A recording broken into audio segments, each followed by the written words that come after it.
미국 대선 결과가 나오고 난 뒤라 시장을 이제 어떤 특정 섹터를 이렇게 단편적으로 보기보다는 시장을 좀 큰 틀에서, 그러니까 조금 큰 그림에서 조망을 좀 해야 될 시기입니다.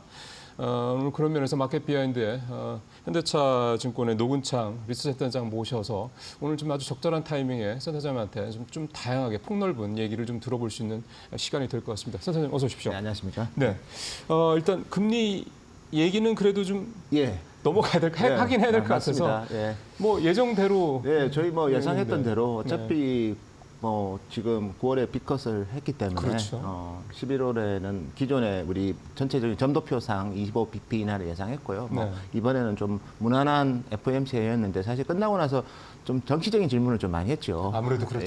지금 되고 나서 계속 할 거냐, 뭐 파월 의장도 계속 할 거다, 뭐 그렇게 얘기를 했고, 어차피 9월달 CPI가 이제 2.4%였거든요. 맞습니다. 그러니까 전체적으로는 여전히 연준이 목표로 하는 2%보다는 살짝 높은 수준이고, 그리고 뭐 실업률이나 이런 고용도 조금씩 악화되고 있는데 뭐 우려할 만한 상황은 아니거든요. 그러니까 좀 가파르게 떨어지면 않으면 되는 거잖아요. 그래서 제가 봤을 때는 아마 12월에도 한 번 더 인하하지 않을까 저희는 그렇게 보고 있고요. 오늘 근데 파월 얘기는 12월 금리 인하 배제 안에 뭐 이런 식으로 이제 저 표현이 나오던데, 그러면 이거는 이제 센터님 말씀대로 25bp 또 갈 거다. 그렇게 뭐 올해 점도표상 그렇죠. 기준으로 100bp였고 내년에도 이제 매분기 25bp씩 인하하는 건데 내년은 좀 가봐야 될 것 같긴 합니다. 왜냐하면 뭐 특히 트럼프가 이제 내각을 구성하고 나서 아마 관세 같은 경우에는 이민법도 그렇지만 다 행정명령으로 가능하거든요. 그러면 바로 관세 부과하면 물가 올라갈 거고, 그다음에 이민자에 대해서 이렇게 단속을 하면 또 뭐 전체적으로 인건비가 많이 올라갈 거니까, 그러면 또 물가가 높은 수준이 되면 내년 하반기는 아마 그러면 또 금리 인하가 좀 전체적으로 쉽지 않을 수도 있을 것 같아요. 그래서 전체적으로 이 부분은 좀 더 시간을 두고 판단을 해야 될 것 같습니다. 뭐 오늘 저도 외신 나오는 걸 보니까 내년에 물가가 4% 정도 뭐 이런 얘기도 나와서 그래서 뭐 물론 특히 이번에는 공화당이 수입을 했기 때문에 맞습니다. 아마도 좀 더 신속하게 뭐 그런 게 진행될 수도 있고, 물론 공화당 내에서도 그걸 반대하는 또 있겠죠. 분들도 많겠지만, 다만 이제 일기보다는 좀 더 좀 쉽게 조율되지 않을까. 그렇게 되면 결국 이제 관세 부과를 특히 중국산 제품에 대해서 60%는 좀 제가 봐도 상당히 높은 레벨이지 않습니까? 그러면 이제 그런 부분들이 물가에 부담을 주기 때문에, 그러면 금리 인상 속도, 금리 인하 속도 자체도 조금 조율을 할 가능성도 있지 않을까 그래 보고 있습니다. 그러면 그게 이제 결과적으로는 지금의 상관계수를 저희가 그려보면 금리랑 그다음에 환율이랑 거의 상관계수가 붙어 있거든요. 그래서 결국 이제 미국이 이제 뭐 금리 레벨이 생각보다 안 떨어지면 뭐 강달러는 상당히 오랫동안 지속될 수 있는 거죠. 이게 이제 우리 기업들한테도, 뭐 수출 기업들한테는 좀 기회 요인은 될 수 있지만 전체적으로 내수 경기에는 좀 더 부담을 줄 것 같습니다.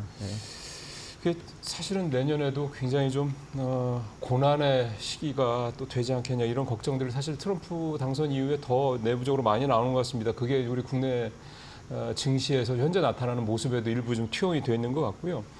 아무래도 좀 오늘 센터장에 나오셨으니까 좀 큰 그림에서 좀 여쭤보고 싶다 말씀드렸기 때문에, 지금 이제 미국 얘기를 한 김에 이제 현대차 증권의 이 하우스뷰도 아마 이제 어느 정도 좀 정리가 되셨을 거라고 보니까 나눠서 좀 여쭤보고 싶은 게, 일단 국내는 이제 나중에 끝날 때 여쭤보면 될 것 같고, 전체적으로 내년에 글로벌 경제, 뭐 미국 시장 그런 쪽에 이제 해외 쪽에 대한 부분에서 현대차 증권의 하우스뷰는 좀 어떻게 좀 윤곽이 잡혔습니까? 저희는 뭐 계속 뭐 글로벌 특히 뭐 에셋 알로케이션 관점에서 여전히 이제 미국 주식 그리고 이제 미국 채권 이쪽에 대해서 저희는 계속 선호한다고 계속 저희가 의견을 내고 있고요. 어차피 지금 시대가 다 그런 것 같아요. 뭐 우리 기업들 실적을 봐도 1등 기업이 더 강해지고 2등 기업은 더 약해지고, 승자 독식의 시대라고 하거든요. 똑같이 이제 미국만 좋은, 이미 주식시장에서 이미 보이고 있지 않습니까?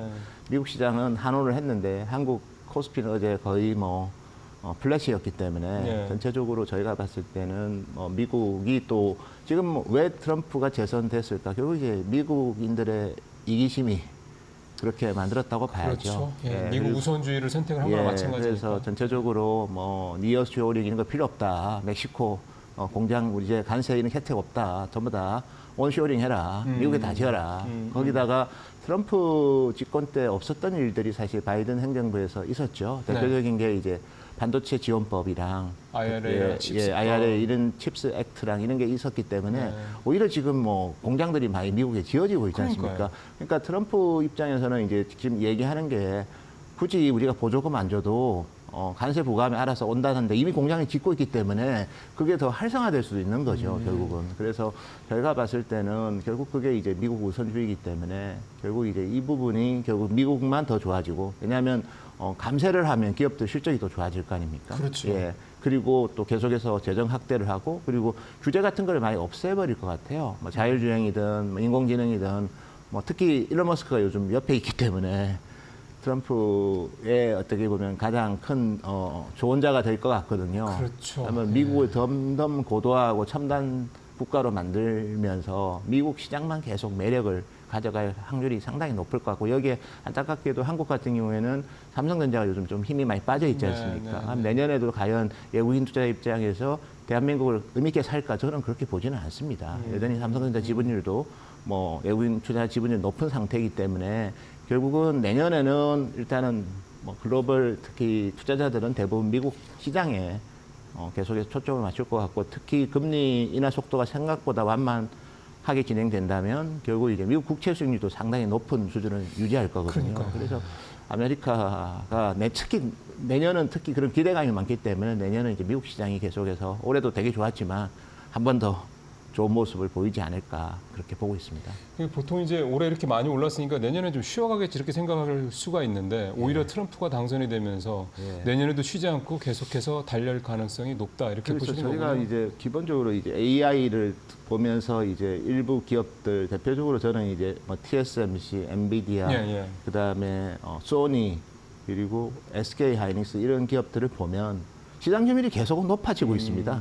떨어지지가 않습니다. 특히 AI와 관련해서는. 그러면서 2등 기업과의 격차는 계속해서 벌어지거든요. 그래서 그런 패턴들이 아마 다른 산업, 특히 미국이 드라이브를 걸고 있는 산업에서 더 많이 나타날 것 같고요. 그래서 저희는 뭐 또 올해 코스피가 참 힘들었는데 2025년에도 의미 있게 저는 크게 뭐 레벨업 되기는 쉽지 않은 환경이다 이렇게 보고 있습니다. 뭐 우리가 늘 뭐 얘기 나옵니다만 뭐 3천선 회복 이런 식으로 지수의 상승을 고점을 바라보기도 쉽지 않다 이렇게 보시는 거군요. 부분은 이제 결국은 이제 뭐 우리 뭐 밸류업 프로그램도 하지만 더불어서 이제 삼성전자가 체력 회복이 그렇죠. 돼야지 그게 가능하지. 삼성전자 지금처럼 이제 체질 개선이 한 번만에 될 것 같으면 사실 굳이 그 부회장님이 사과를 할 이유가 없는 거죠. 뭐 한 몇 개월 만에 바로 개선될 체질 개선인데 굳이 뭐 사과문을 발표할 필요가 없는 그렇죠. 거고 그래서 좀 최소한 2년 이상 걸린다고 보는 것 같아요. 아. 다만 이제 주식이라는 거는 또 주가라는 거는 또 2년 뒤에 체질 개선이 되더라도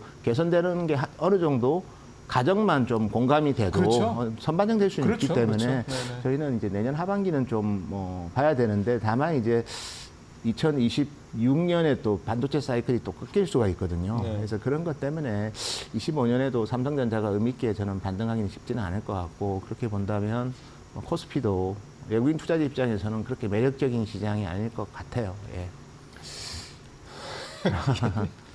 사실은 근데 어쩔 수 없습니다. 이게 뭐 보이는 거니까요. 그러니까 그렇게 말씀을 사실은 저희 하실 수밖에 없고 저희도 이제 사실 그걸 이제 냉정하게 듣고 이제 대응을 이제 할 수밖에 없는 그런 상황인 것 같습니다. 좀 이제 사실은 이제 전체적으로 내년도 미국의 어떤 그런 큰 흐름에 대한 부분을 센터장님이 말씀을 해주셨기 때문에 조금 이제 디테일하게 좀 가봐야 될 것 같습니다. 사실 삼성전자 관련된 얘기를 하시면서 얼추 좀 큰 틀은 말씀을 해주셨기 때문에 일단은 트럼프가 되고 나서 제일 좀 전에 잠깐 언급하셨던 것처럼 바이든 정부 때 굉장히 그 소위 말하는 리쇼어링 정책의 어떤 상징적인 어떤 법들, 칩스, IRA 뭐 이런 부분들 이거에 대해서 일단 트럼프는 세계에 좀 약간 그 시니컬한 그런 반응을 갖고 보여줬었는데 이게 그러면 실제로 구현이 될 거나 이런 부분들 이런 부분들에 대해서 좀 센터장님의 좀 전망을 예를 들어서 듣고 싶네요. 이제 트럼프 대통령이 이제 첫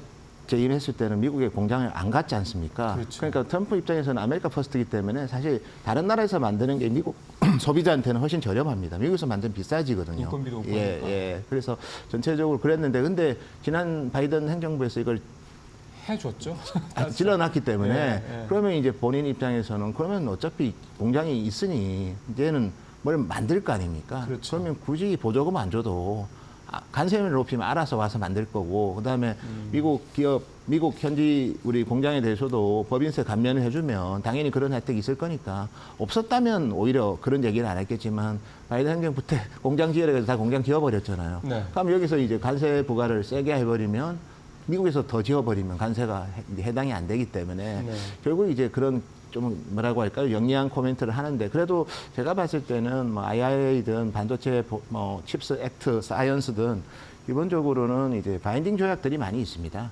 그러니까 이건 반드시 바꾸려면 상당히 힘듭니다. 아, 그러니까 예. 이거는 꼭 해야 되는, 꼭 예, 해줘야 이 되는. 입법으로 바꾸는 거를 막기 위한 조항들이 좀 있거든요. 그래서 저희는 뭐 전면적으로 보조금을 안 주고 그거는 쉽지는 않을 거라고 보고 있고요. 네네. 그리고 이번 트럼프 또 2기는 또 가장 큰 특징이 물론 공화당이 수입한 거는 전 1기랑은 좀 다르지만 일단은 트럼프도 이제 마지막 대통령이잖아요.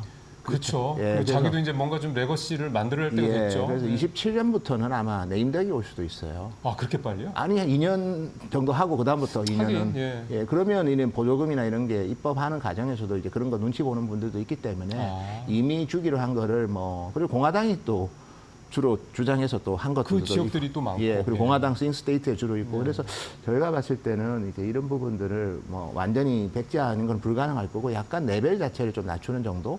그래서 결국 이제 우리가 공장을 짓고 있기 때문에 그걸 또 활용하는 방법들. 그래서 관세 같은 게 좀 저는 민감할 것 같아요. 정말 글쎄요. 관세를 많이 높여버리면 미국 공장을 좀 더 적극적으로 활용할 가능성이 네. 크고 그거는 결국 이제 미국한테 좋은 거지 않습니까? 미국에서 고용을 더 할 거고. 그렇죠. 그래서 이런 부분들이 좀 복잡하지만 심플하게 보면 공장이 없을 때 말했던 것보다 공장이 있을 때 말했기 때문에 차라리 어차피 미국 공장을 좀 어떻게 하면 효율적으로 활용할까를 오히려 적극적으로. 지금부터 예, 예. 고민하는 게 맞을 것 같고 다만 이제 멕시코에 지어 있는 공장들은 참 이런 부분들은 좀 저희도 복잡한 이슈인 것 같습니다. 그러니까 멕시코 같은 경우 지금 아까도 잠깐 말씀하셨던 것처럼 트럼프가 예. 소위 말해서 그쪽에 여러 가지 혜택 같은 관세 혜택 이런 거 다 안 주겠다. 안 주겠다라는 예, 거니까. 그래서 이 부분은 그래도 공장이라는 게 그래 내일부터 여기 지을게 하면 바로 생기는 게 아니라 물도 연결해야 돼, 용수도 돼야 되고 그다음에 전력도 들어가야 그렇죠. 되고 그래서 사실은 이제 이런 부분들은 좀 약간 유예 기간을 주는데 유예 기간 주는 시간이 지나면 또 어느 시점에는 또 레임덕이 레임덕이 올 수 있거든요. 그래서 그럴 수도 저는 있고요.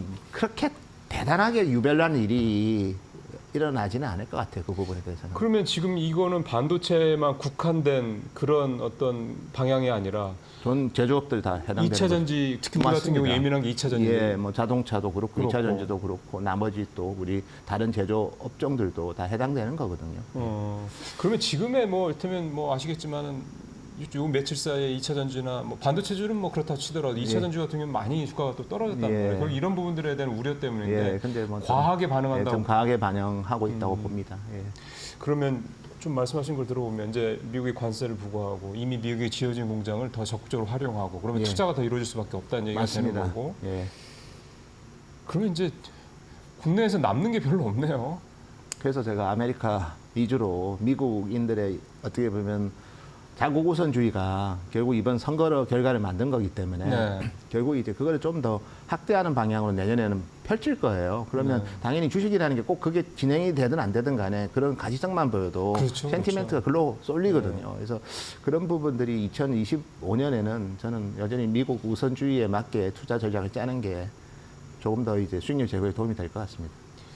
그러게요. 사실은 저도 앞에서 뉴스 브리핑에서 사실 그 얘기를 계속 했는데 예. 뭐 이들 신문에 나온 얘기들이긴 합니다만 센터장님도 좀 같은 생각을 갖고 예, 계시면 예. 사실 그게 뭐 예. 비단 센터장님만 그러신 게 아니라 많이들 여의도에서도 그렇게들 보고 계신다는 말씀인 뭐 대부분 거잖아요. 그렇게 보고 오히려 저한테 이제 우리 기관주사분들이 많이 좀 되게 힘들어하면서 우리 내년에는 어떻게 되냐고. 그렇죠. 그래서 그럼 물어봐야죠. 내년도도 사실 코스피가 왜냐하면 이 삼성전자가 또 힘이 세지었으면 이런 것도 어느 정도 극복이 되는데 제일 큰 기업이 그러니까 이제 특히 우리 주요 뭐 자금을 집행하는 그런 연기금이든 그렇죠. 보유 이런 쪽도 한국 주식에 대해서 이거 과연 배정을 많이 하는 게 맞냐에 대한 의심을 좀 합니다. 연금 같은 국민연금만 해도 벌써 계속해서 매년 좀씩 예. 비중을 줄여나가겠다고 이미 선언한 상황이잖아요. 예, 그럼 뭐 나머지 연기금들도 좀 그런 상황이라서 그러니까, 예. 자금 집행이 많이 안 되면 결국 이제 뭐 전체적으로는 수급적으로도 그렇게 그렇죠. 우호적이지는 않거든요. 이런 부분들이 사실 25년에 또 힘들게 하는 부분이 되지 않을까 그렇게 저희는 보고 있습니다. 기관들이 참 올해 사실은 우리 시장 별로 그렇게 열심히 이제 사지 않았는데 우리 뭐 예. 순매도했다고 하니까. 근데 대만 증시는 많이 올랐거든요. 근데 그러니까요. 우리 한국 증시만 많이 빠져가지고요. 이 정도로 이제 디커플링이 된 경우가 많지는 않았어요. 그런데 그 중심에 삼성전자가 있다는 거죠. 그렇죠. 예. 그러면은 수급적인 측면을 봤을 때는 내년에도 크게 기대하기는 좀 어려운 상황이고 그러면 내년에도 미국 시장은 이런 식이라고 말씀하신 데 전망대로 간다 그러면 미국 시장은 계속 어쨌든 예. 우상향 추세가 조정의 중간정에 있다 갈 예, 거고 예. 우리는 계속해서 약간 예, 지지부진하고 예, 제가 최근에 이제 우리 운용사들, 뭐 주요 운용력들, 뭐 CIO들 만나면 새로운 펀드를 만드는데 한국 주식 전용 펀드는 안 팔린답니다. 아, 미국 그렇죠. 주식 투자하는 펀드만 이미 창구에서도 팔리는 상황이기 때문에 결국 이제 우리 뭐 미국 주식이나 미국 뭐 국채 투자를 많이 하면 할수록 또 달러는 또 강세 요인이 되는 그렇죠. 거거든요. 예.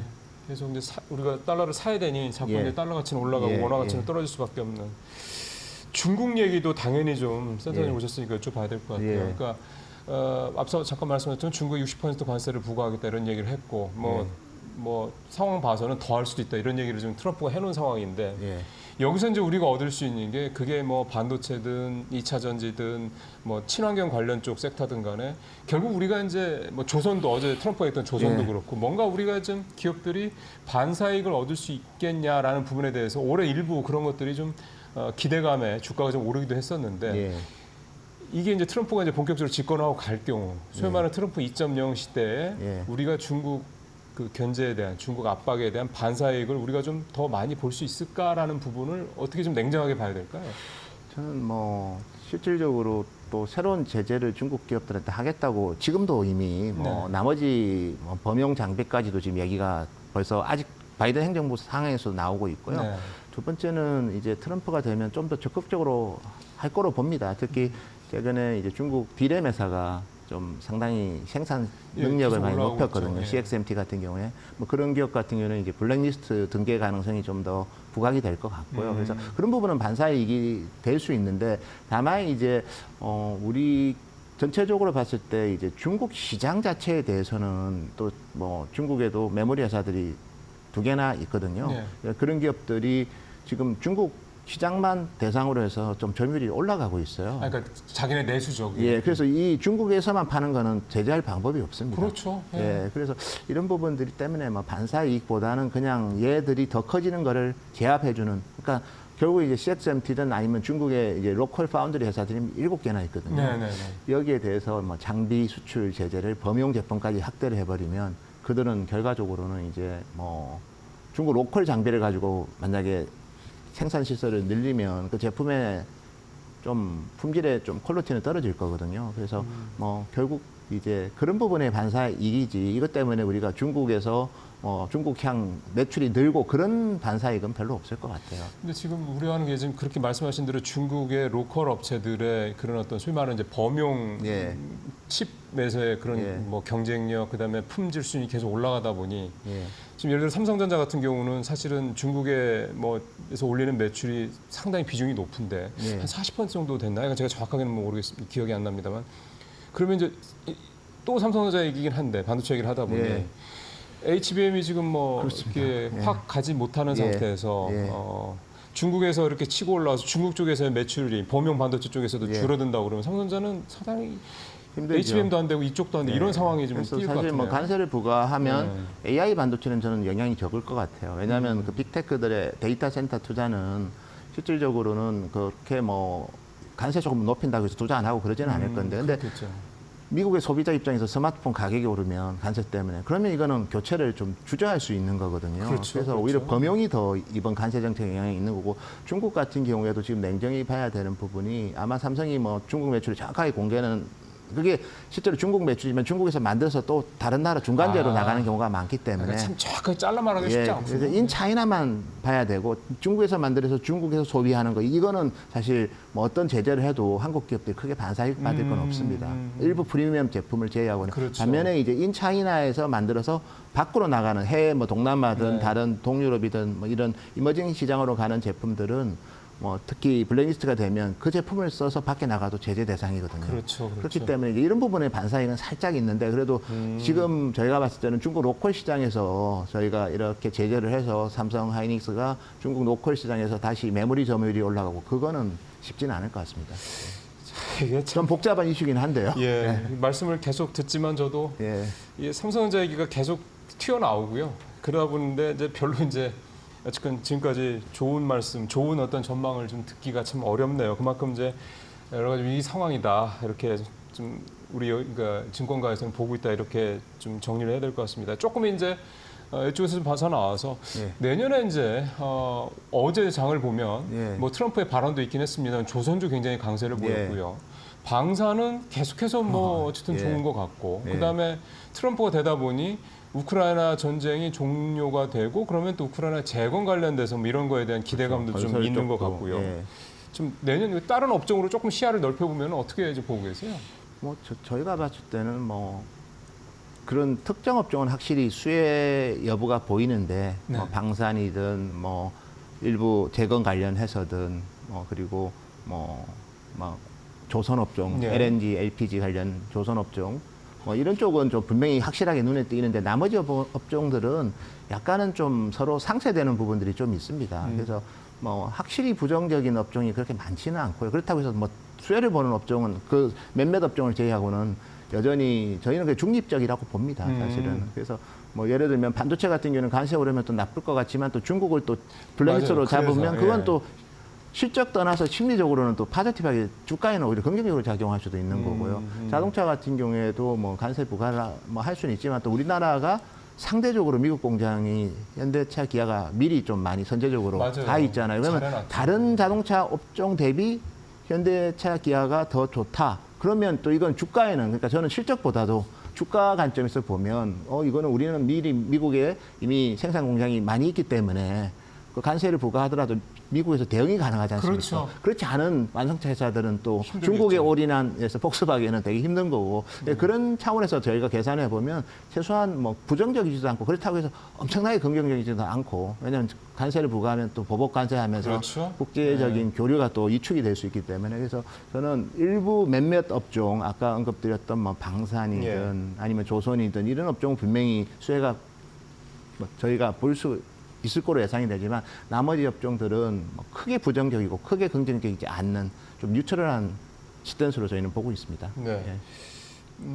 그럼 이제 큰 틀에서 보면 아무래도 내년 상황을 봤을 때 올해 같으면 국장보다는 미장에 대한 관심을 예. 더 많이 가져야 될 필요가 있고 예. 그다음에 어쨌든 명확하게 좀 내년에도 괜찮을 거라고 좀 전망이 예. 되는 데는 조선, 방산, 뭐 재건 예. 쪽 뭐 이런 쪽으로 예. 이제 보여지고 그리고 네. 맞습니다. 그리고 저는 이제 일론 머스크가 어쨌든 역할을 많이 할 것 같고요. 그렇죠, 그렇죠. 그래서 규제를 많이 풀면 뭐 자율주행이 지금은 뭐 기술적인 이슈보다는 저는 규제의 이슈가 더 크다고 보는데 그렇죠, 그렇죠. 런 거 풀어주면 첨단 산업이 훨씬 더 부각될 수 있고요. 그러면 우리나라 기업들도 그 관련된 뭐 반도체도 당연히 수혜를 받을 수 그렇죠. 있고 HBM 같은 경우는 AI 데이터 센터 만들고 그래서 그런 걸 드라이브 걸면 또 반도체 업종이 또 생각보다 좋아질 수도 예, 있다. 부각을 받을 수 있고요. 그다음에 뭐 우주 산업 같은 그렇죠, 것도 그렇죠. 그렇고 그래서 예. 저는 오히려 우리 뭐 규제를 많이 없애는 방향으로 그게 또 가버리면 중요하네요. 저는 그거는 네. 실질적으로 또 새로운 또 주도주가 될 수도 있을 그렇죠. 것 같아요. 예. 지금 말씀하신 이제 머스크의 변수를 좀 말씀을 예. 하셨는데 그게 규제 완화 쪽으로 굉장히 드라이브를 걸 수 있고 그래서 FSD 완전 자율주행도 그렇고 뭐 예. 당연히 AI가 붙을 수밖에 없고 로봇 예. 그 다음에 HBM 같은 이런 반도체 그 AI 반도체가 되겠죠. 맞습니다. 그래서 예. 한국 우리 기업 중에도 이제 우리나라 전체 우리 코스피에서도 뭐 코스닥 포함해서 그런 업종 비중이 치총 비중이 높잖아요. 네. 그쪽이 부각이 되면 또 코스피 주가 상승에 또 도움이 될 수도 있는데 아직은 좀 지켜봐야 될 단계인 것 같습니다. 그래도 오늘 밸런스를 잘 맞춰주셨습니다. 처음엔 좀 우울했는데 예. 끝까지 말씀 듣고 나니까 예. 조금 마음이 가벼워지는 측면도 좀 예. 있습니다. 오늘 노은창 현대증권 센터장 모시고 좀 큰 틀, 그다음에 세부적인 부분에 대해서 어떻게 내년 보고 계신지 말씀 들어봤습니다. 선생님 말씀 잘 들었습니다. 감사합니다.